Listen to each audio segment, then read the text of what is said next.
bukan 200. Ini aja masih 80. Ini kami hadiri ya, diwarnai dengan protes keras. Jadi kuasa hukum beserta para nasabah, korban dari Kresna ini kita melakukan protes keras. Kenapa? Yang kita mintakan itu hanyalah pertanyaan kepada mereka, apakah sudah ada izin OJK? Karena untuk perusahaan asuransi, Kresna Life ini perusahaan asuransi, wajib ya berdasarkan pasal 50, yang mengajukan itu hanya bisa OJK saja. Ya, pasal 50 Undang-Undang Nomor 40 Tahun 2014 ya tentang perasuransian.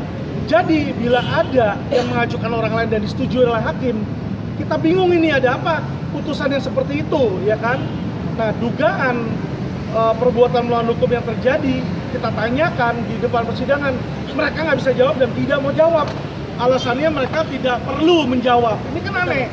Ini rapat kreditur, seluruh kreditur menanyakan, tapi nggak ada yang mau jawab di sini. Pertanyaan kami adalah, kalau memang ini benar, peradilannya benar, apa susahnya sih? Ya kan bacain aja pertimbangan hakim apa kemarin untuk memberikan putusan. Ini dia tidak mau di situ kan? Ini sudah aneh di situ ya. Jadi kami memberikan ancaman keras kepada mereka. Apabila terbukti ini adalah dugaan melawan hukum, kami akan melaporkan pasal 421 penyalahgunaan wewenang. Siapa saja yang bisa kami laporkan? Kami bisa melaporkan majelis hakim pemutusnya, tim kurator, pemohon maupun termohon. Kenapa di situ? Tim mengurus termasuk di situ ya. Kenapa? Karena mereka bisa didugakan ikut serta di dalam perbuatan pidana. Ya. Kalau memang mereka sudah mengetahui pidana dan kita beritahukan di depan persidangan, tetapi masih diabaikan, itulah perbuatan pidananya dan kami minta ini dihentikan. Artinya dari awal tuh. Ya, jadi begini. Sejak awal sebenarnya kan para nasabah ini sudah meminta secara persuasif ya. Ada beberapa langkah-langkah upaya yang sudah dilakukan kepada menemui PT OJK. Dalam hal ini sudah beberapa kali ketemu dengan direktur dan juga sudah beberapa kali ketemu dengan pihak OJK. Ya, namun dalam kesimpulan dan hasil yang pertemuan itu tidak memberikan sebuah hasil yang baik terhadap nasabah-nasabah, sehingga nasabah ini yang sampai sekarang belum dibayarkan ya masih mengedepankan juga etika baik daripada perusahaan. Sampai pada akhirnya kita tidak mengetahui proses PKPU ini bisa terjadi karena sebelumnya sudah ada PKB yang mereka tawarkan. Nah, saya rasa ketika mereka sudah tawarkan PKB, seharusnya mereka merujuk dengan hal itu.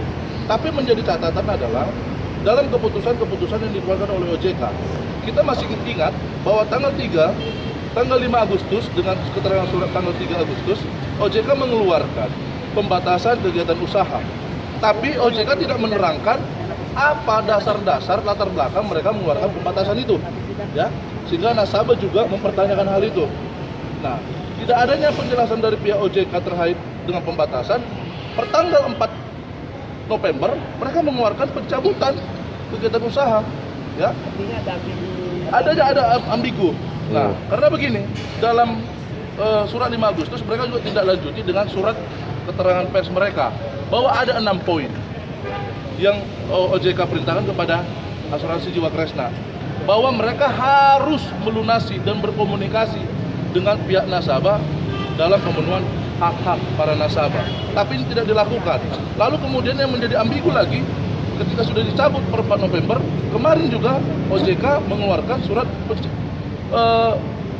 pembatasan lagi kembali. Ini menjadi ambigu. Sampai saat ini terjadi PKPU di mana OJK dan Kementerian Keuangan.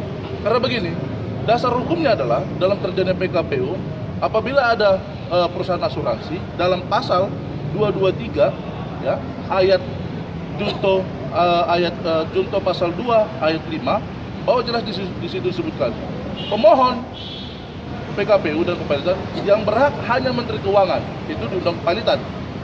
Di Undang-Undang Perasuransian ya, Undang-Undang Perasuransian pasal 50 ya, dijelaskan bahwa yang berhak menjadi pemohon hanya OJK.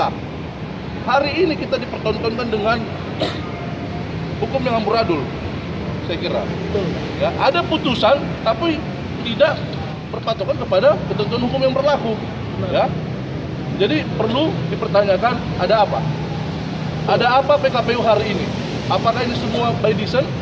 Kami menduga ini bisa merugikan ke nasabah-nasabah kami. Jadi mohon ketegasan kepada pemerintah juga untuk juga memberikan perhatian secara khusus, termasuk juga Mahkamah Agung, Komisi Yudisial, ya. Karena putusan itu adalah produk daripada Pengadilan Negeri Jakarta Pusat pada di putusan Pengadilan Niaga, kan begitu. Ini juga harus menjadi sebuah pertimbangan yang jelas. Terima kasih. Ya, hari ini sidang PKPU-nya penuh kejanggalan ya. Pertama, kenapa bisa dikabulkan? Ada apa? Kresna Life sudah terlalu banyak memberikan janji-janji kepada para nasabah. Kresna Life sudah memberikan surat pemberitahuan, hanya mengulur-ulur waktu. Ada sekitar 7 surat yang diberikan Kresna Life kepada nasabah.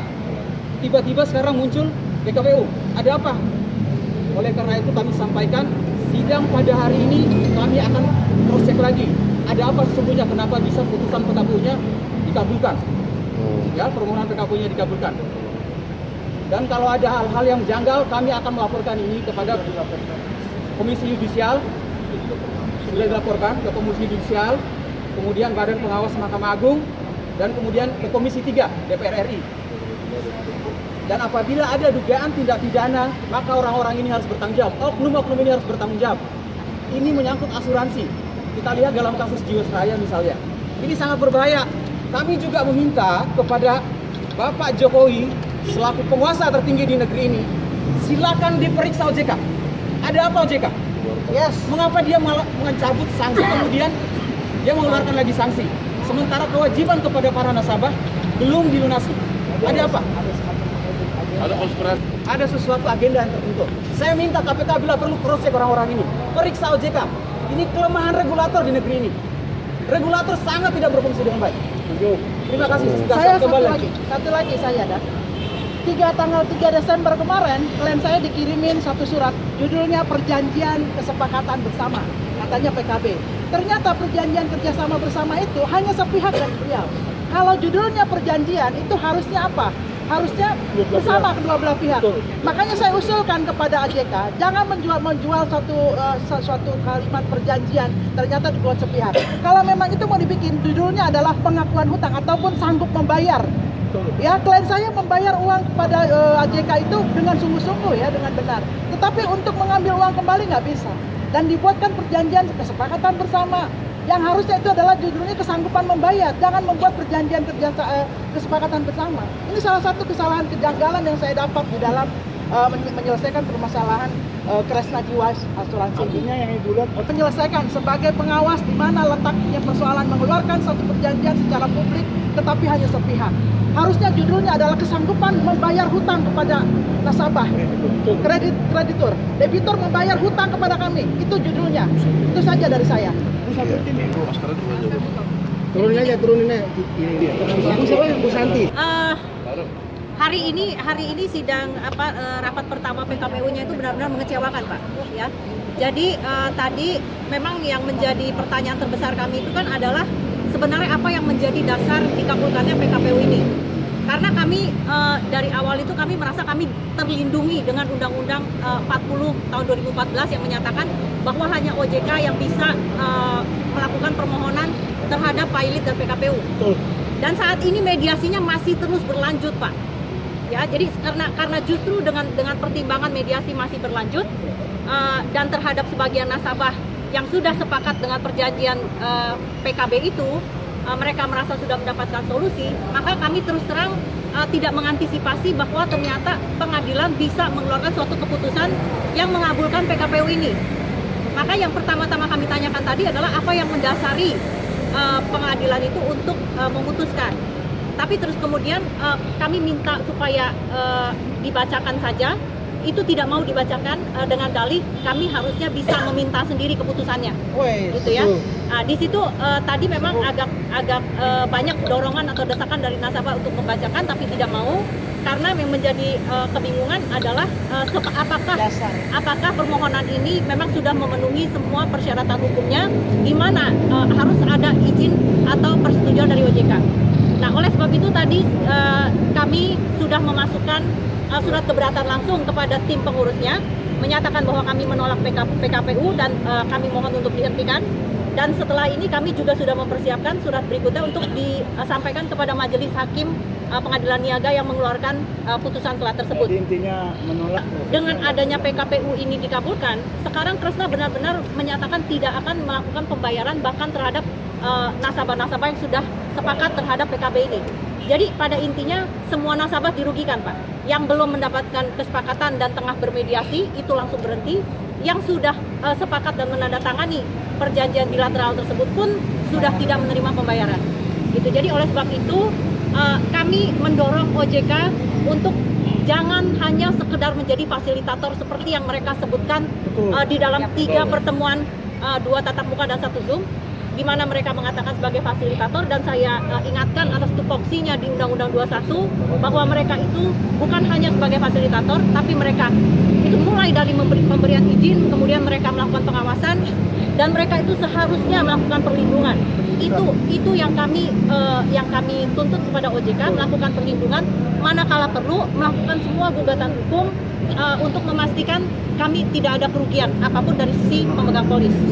Nah, jadi di luar daripada itu kami merasa bahwa OJK ini sudah selayaknya didampingi lagi lebih jauh oleh DPR, Komisi 11 dan juga Komisi 3, dan juga permohonan kami adalah kepada pemimpin tertinggi negara ini, kepada Presiden, memastikan supaya benar-benar diambil suatu langkah-langkah yang bisa mencegah kerugian lebih lanjut dari apa yang kami rasakan saat ini, meskipun sebenarnya penundaan saja sudah merupakan suatu bentuk kerugian yang terjadi sejak bulan 5, tapi kami tidak mau dirugikan lebih jauh lagi.